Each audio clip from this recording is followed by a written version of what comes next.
A public health worker giving evidence in the trial of accused triple murderer Erin Patterson is being quizzed about a Department of Health investigation into the mushroom poisonings.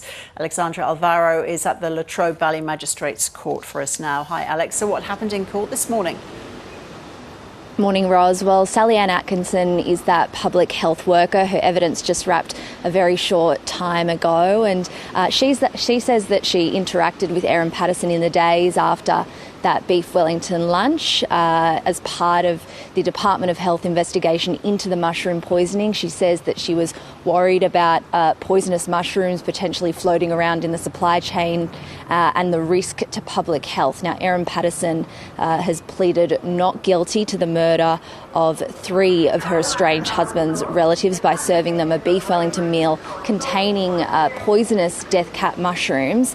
Now, Sally Ann Atkinson has told the court that when she spoke to Erin Patterson, she told her that the mushrooms from that meal had come from an Asian grocer, dried from an Asian grocer in Melbourne's southeast suburbs and fresh sliced from Woolworths.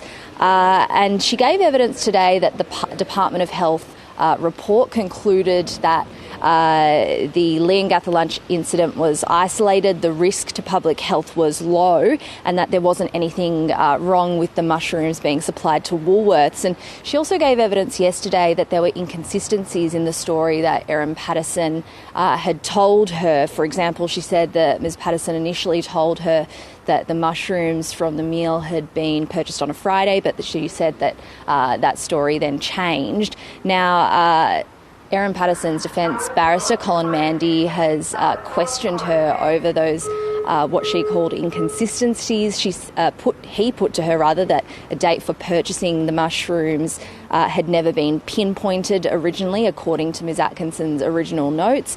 But Sally Ann Atkinson said that she doesn't note everything in detail when she takes scribble notes, and that her understanding was that originally the majority of the ingredients for the lunch had been purchased on a Friday. Now, as I say, Erin Patterson has pleaded not guilty. She says that she did not deliberately poison her lunch guests.